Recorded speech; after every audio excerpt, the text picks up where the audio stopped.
How'd you like to have a second brain? Sounds like a straight out of sci-fi movie idea, right?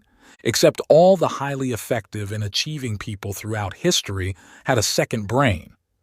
Newsflash. To be successful and reach your full potential, you have to organize your life by organizing your thoughts and managing your time. This book helps you do that. Applying the steps in productivity expert Tiago Forte's book, Building a Second Brain, has changed my life, and I'm sure it will do the same for you.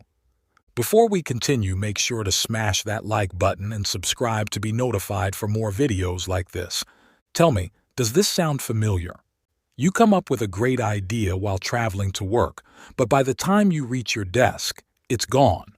Or you read something really useful for your current meeting, but you just can't remember it. This kind of thing probably happens to you a lot. We're all dealing with way too much information these days. The New York Times says we handle as much as 34 gigabytes of info every day, which is a lot for our brains to manage. But don't worry, technology is here to help.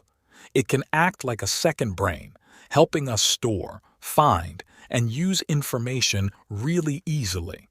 In this video, I'll show you how to create a digital second brain.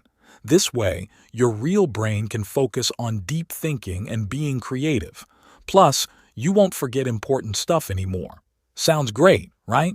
Let's dive in. A digital external storage system, ESS, helps with this. It lets us save and easily find important ideas. This improves our creativity by linking ideas together and productivity by using our time and creativity well. Here's how an ESS boosts performance. 1.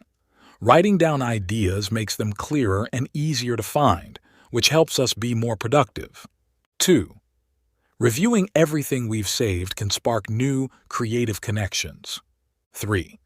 Old ideas can inspire new projects, saving time and boosting creativity. Building a second brain starts with capturing information well. Let's look at John and Amelia, both knowledge workers, but John uses a second brain system while Amelia doesn't. Amelia's day is hectic. She wakes up with a lot of ideas but gets quickly distracted by emails. Her mornings are spent dealing with these, leaving no time to organize her thoughts. During meetings, she's unprepared and loses track of discussions. At night, she struggles to remember where she left off in her personal projects. It's a tiring and repetitive cycle. John, on the other hand, has a different approach. He wakes up with scattered thoughts too, but he immediately writes them down or makes voice notes. This helps him refine his ideas throughout the day. By his afternoon meeting, he's prepared with an agenda and extra information. His morning idea is even ready to present to the board. John's evenings are productive on his passion projects, as he knows exactly where to pick up from. John isn't necessarily smarter than Amelia, he just has a system, a second brain. To build a second brain like John, remember the acronym CODE: capture, organize, distill, express. This video will break down these steps, starting with capture. We're constantly bombarded with information, quotes, articles, memories, insights. The key is to capture what resonates with you. This could be taking screenshots, bookmarking articles, or recording voice notes. However, avoid two common mistakes. 1. Capturing irrelevant information. Don't just capture everything. Focus on what genuinely sparks interest or inspiration. Consider these as knowledge assets. 2. Failing to centralize captured information. Use digital tools to centralize what you capture into one digital space, like a notes app. This becomes your second brain. If you're overwhelmed, consider Nobel Prize winner Richard Feynman's approach. He had core research questions and tested new information against these, leading to innovative solutions. You can do the same by maintaining a list of core questions to focus your captures. Here's an extra credit assignment for you. Capture potent and urgent information. Reflect on the past 24 hours and identify 2 key knowledge takeaways. Capture these as your starting point. Next, we'll look at how to organize your ESS and use it to be more creative and productive in knowledge work and reaching your goals. Creating a digital space that boosts productivity involves understanding the cathedral effect. This concept suggests that just like physical environments, digital spaces can significantly influence our thinking and creativity. Here's the idea.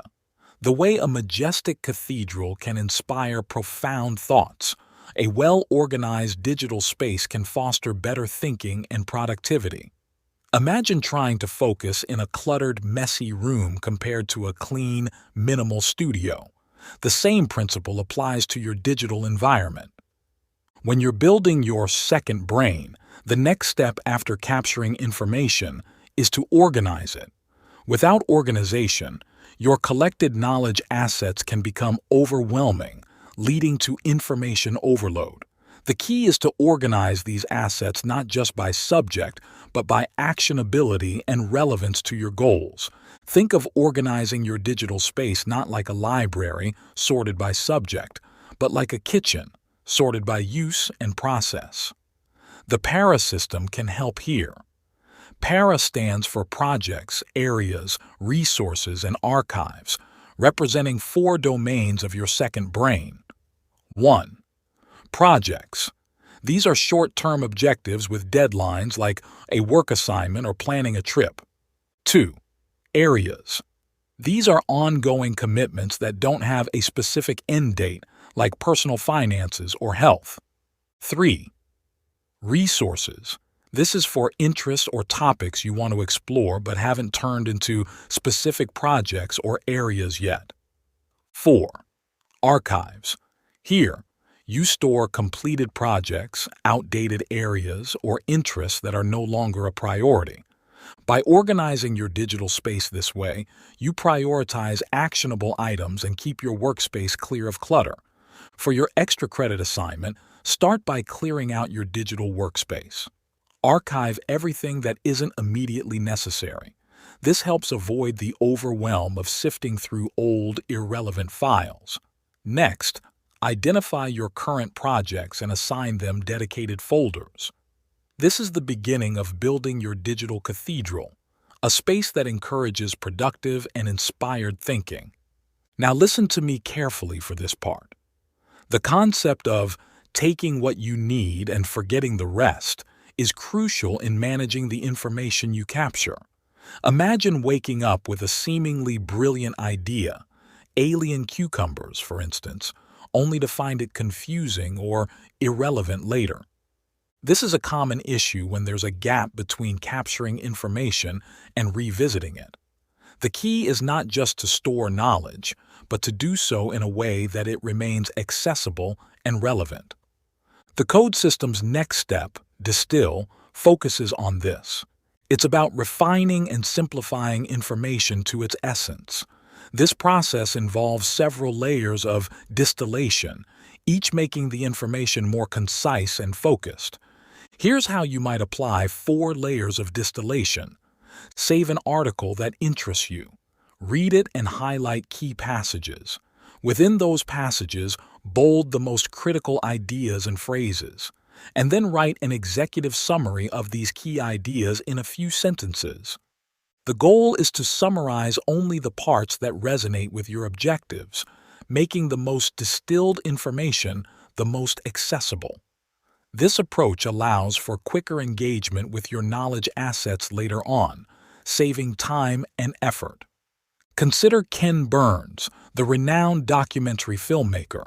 His work, like on jazz or the American Civil War, demonstrates expert distillation.